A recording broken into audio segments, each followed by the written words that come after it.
Hello everyone. Good day. I remain your number one partner in maximizing your children's potentials. And today we are continuing our series. Okay, from the last video we established that for you to be an intentional parent, you need to set goals and you need to take actions.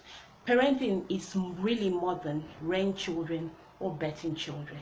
Okay, so today we're going to be talking again about intentional parenting, and our topic for today is types of parenting. Okay, the various types of parenting are: the first one is survivor parent, the second one is the default parent, and the third one is the intentional parent.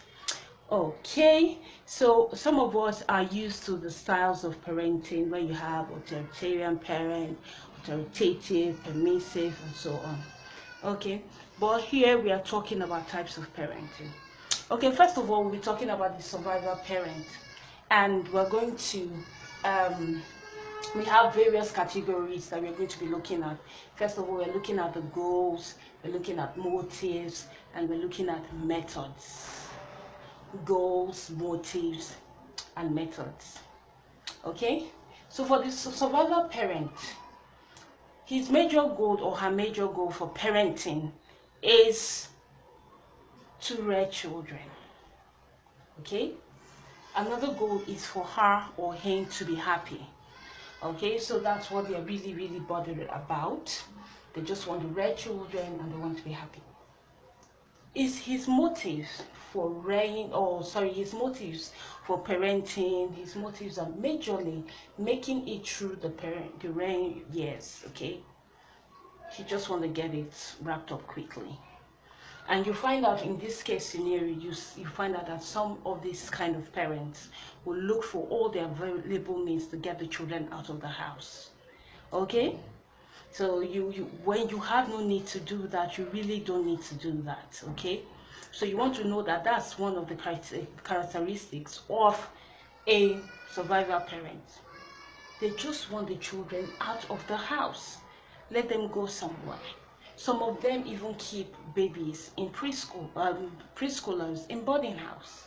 Okay, so you want to the nearest thing, holidays are here, you want them to be at your sister's place or your uncle's place. Not for sometimes an intentional parent might do that, but that intentional parent is not doing it because he just wants to get through the years. There might be one or two things that they want the child to learn. That's why they're sending that child to their friend's place or their sister's place. Okay, so for the methods, what kind of method does a survivor parent use? A survivor parent does what comes easy to him or her. Okay, what's so easy? For example, let me give you a scenario. When my 3-year-old was 2, he had this habit of not going for errands. No matter what you send him, he will look for a way to laugh about it, to run away, to say he's not doing it. Okay? For a survivor parent, he will probably leave him and say he will grow out of it, he will change and all of that. But an intentional parent will not take that like that, because she knows that train up a child in the way he should go and he will not depart from it. And she knows that training a child is not just smacking them or instructing them, but you have to follow up and you have to be there to keep on supporting, encouraging them, So what did I do in that instance?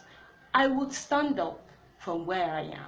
Most times it's not always so easy. I might be doing something, but I would drop it and stand up because I need to nip it in the bud right now. So I'll stand up, pick that thing with him and tickle him, and we begin to walk. He'll be laughing and walk until we get maybe the trash down to the kitchen and we trash it. And that's what I was doing, and the thing started becoming better and better and better. So it's important for us to know that they like to do things that comes very easy. Most times they're either threatening or giving treats. Okay, threatening them with, I will not do this for you, I will not do that for you, and all of that. Okay, that's their major way of discipline. All right, so we are going to the default parent now. The default parent's major goal is to measure up. she or he just wants to measure up. Whatever measure up is to them, they just want to measure up. It might be to their parents' own kind of style of parenting. It could be the standards of society. It could be friends, whatever it is to them. They just want to kind of measure up. Let me give you another scenario. Somebody came to me one time and was like, oh, please, I need some money from you. I need to borrow some money from you. I said, okay, for what? You have a business now. And she's like, I'm in serious debt, but my son needs to go for his graduation. Okay, he's graduating from primary 6, and I'm like, okay, so I need to get this money to get him a suit. And I'm like, okay, why doesn't he just wear the shirt and trouser like that? And all? He said, no, that's his graduation. No, I don't want him to be looking different and all of that. Guess what? If it's an intentional parent, the intentional parent knows that she does not have. She's not trying to measure up to anybody. So she's going to teach her child contentment with that scenario. It's a great opportunity to teach her child contentment. It's a great opportunity to teach her child how to stand out.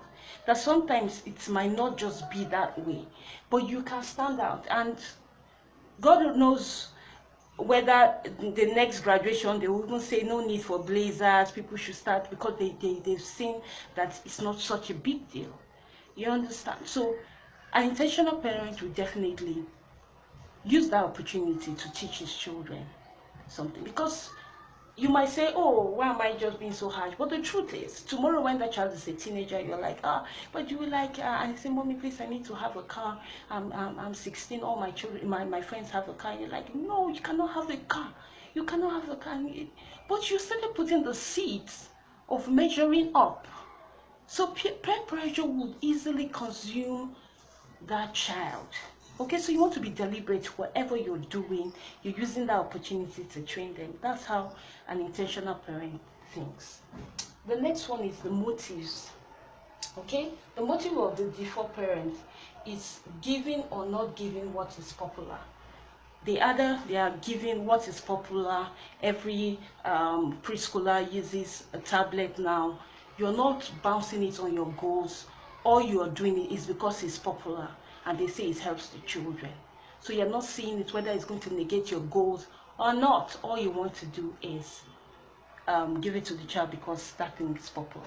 Or if it's not popular, okay? So giving or not giving things, or giving or not giving what is popular. Okay, so their method is mostly instruction. Okay, don't do that, don't do this, no reason why you should do that, no modeling, no connection, no bonding, because instructions or training really flourishes in parenting when you are connected with your children. And that's what an intentional parent knows. She knows that it's through connection that her voice will be stronger with her child. Her voice will be stronger. It will come like influence on the child. Okay, so she also uses a lot of punishments to get the child to do what she wants, because there's really no connection between them. The next one is the intentional parent. I hope you can see it. Okay, the intentional parent's major goals is to prepare her children for life, or his children for life. The other thing that is their goal is maximizing the potentials of their children. They are so deliberate about that. The next one is protecting their children's innocence. So they don't just easily allow things to just happen like that. Somebody cannot just come to a house of an intentional parent and begin to say, oh, don't go there, or juju will catch you, and all of that. You know, for me in my house, somebody has done that before, and I just heard my son saying, there's no such thing like ojuju. Because I have, that's like, it's a masquerade, okay? For those of us that don't understand what I just said, that's like a masquerade, and like it's scary stuff, you know. So that person said that, and I heard him respond like that, and I'm like, kudos. Okay, there's really no such thing like that. Okay, so you want to protect their innocence, because tomorrow you might say that's not a big deal. Maybe you use that ojuju thing to scare them, to get them to do stuff. It's not a big deal. But tomorrow when you say, my dear, go into the room and get me something at night, and he said, no, I cannot go there, he's afraid. But you started it. So an intentional parent always foresees, always projects, is always cautious. What can this turn out to be tomorrow? Okay? For their motives, their major motives for parenting their children is training up the child in the way that he should go, so that he will not depart from it. They're so cautious about that.